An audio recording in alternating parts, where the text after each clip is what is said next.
Hello சரி friends, இன்னைக்கு பார்த்தீங்கன்னா எந்த படத்தோட ரிவ்யூ வந்திருக்குன்னா காந்தி கண்ணாடி. நம்ம பாலா அண்ணன் அப்புறம் பாலாஜி சக்திவேல் சார் இவங்களோட நடிப்பில் வெளிவந்திருக்கிற படம். பாலா அண்ணனுக்கு அறிமுக படம். சரிங்க, இந்த படத்தோட கதைக்களத்துக்குள்ள போலாங்க. இந்த படத்தோட கதை என்னன்னு பார்த்தீங்கன்னா, ஒரு 60 வயது மதிக்கத்தக்க நபர் வந்து நம்ம பாலாஜி சக்திவேல் சாரு. அவர் வந்து செக்யூரிட்டி ஒர்க் பார்த்துட்டு இருக்காரு ஒரு பிரைவேட் கம்பெனில. அவருக்கு வந்து ஒரு அழகான குடும்பம், ஒரு நல்ல ஒரு மனைவி.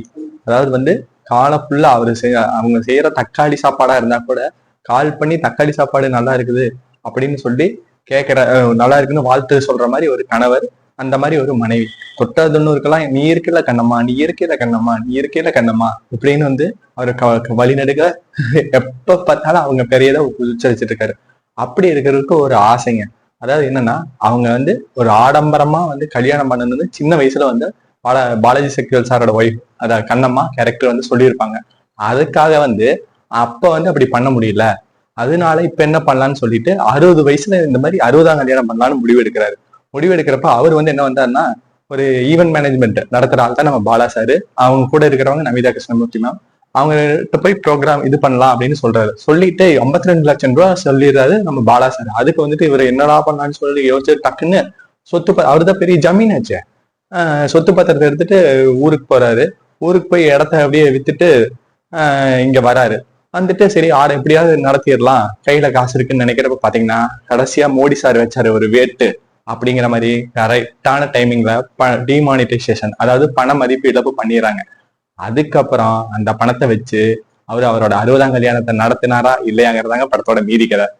அதாவது என்ன சொல்லணும்னா, இதுவும் ஒரு கற்பனையா எடுத்த படம் தான். அதாவது ஒரு டிமானிட்டைசேஷன் இப்படிங்க லவ் மேரேஜ்னு ஒரு படம் வந்தது. அது பாத்தீங்கன்னா வந்து கரெக்டா அந்த கொரோனா டைமிங்ல நடக்கிற எஃபெக்ட பத்தி சொல்லியிருந்தாங்க. அதே மாதிரிதான் இதுவும் ஒரு டிமானிட்டைசேஷன் டைம்ல எப்படி மக்கள் அவதிக்குள்ளாங்கிறது வந்து நல்லா காமிச்சிருந்தாங்க. அதுல பாத்தீங்கன்னா ஒரு லவ் ஸ்டோரி, அதாவது வந்து இப்ப இருக்கிறவங்க லவ் ஸ்டோரி எடுக்காம ஒரு 60 வயசுல காலகட்டத்துல எடுத்து லவ் ஸ்டோரி எடுத்து ஒரு அழகான பிரசன்டேஷன், அவங்களுக்குள்ள எப்படி பாசம் இருக்கும், பண்பு இருக்கும், அன்பு இருக்கு, இப்படி அழகா தெளிவா கொடுத்துருக்காங்க. உண்மையாலும் பாலாஜி சக்திவேல் சார் அந்த கேரக்டர்ல வாழ்ந்திருக்காருன்னே சொல்லணும். அதாவது எனக்கு பார்த்தப்பவே வந்து என்ன ஒரு குடும்பம் தான், என்ன ஒரு கணவன் மனைவிடா, அவங்களுக்கு குழந்தை இருக்காது அதுல.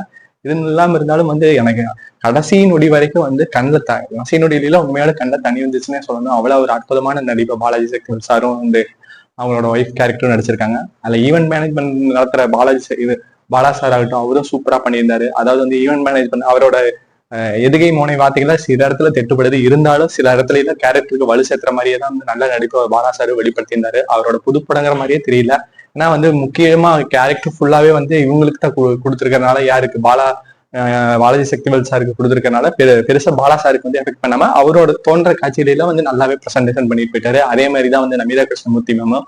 2 பேரும் பாத்தீங்கன்னா அவங்க 2 பேரும் லவ் பண்றதுல சில காட்சிகள்லாம் வரும். அதுல சீன் சொல்லக்கூடாது, இருந்தாலும் வந்து என்ன சொல்றேன்னா, அந்த 2 பேரும் பேசிக்கிற காட்சிகள்லாம் வந்து உண்மையாலுமே அழுத்தமான இதைத்தான் கொடுத்துருக்காங்க. நல்ல ஒரு திரைக்கதையை வந்து வெளிப்படுத்திருக்காங்க. சில இடத்துல எல்லாம் வந்து போர் அடிக்கிறது லேசா தட்டினாலும் அந்த பெரியவங்களோட லவ் பர்சன்ஸ் வரதாகட்டும், அவங்க அந்த பண மதிப்பு நீக்கம் பண்ணப்ப என்னென்ன கஷ்டப்பட்டாங்க அது சொல்றதாகட்டும், எவ்வளவு கஷ்டம் இருந்தாலும் அது ஜாலியா இருக்கிறதாகட்டும், அந்த character Balaji Sakthivel sir character இது எல்லாமே வந்து படத்தை தூக்கி உச்சத்துல நிப்பாடுதுன்னே சொல்லுவோம். கண்டிப்பா இந்த காந்தி கண்ணாடிங்கிறதுக்கு வந்து கடைசியில ஒரு இதே இருக்கும்.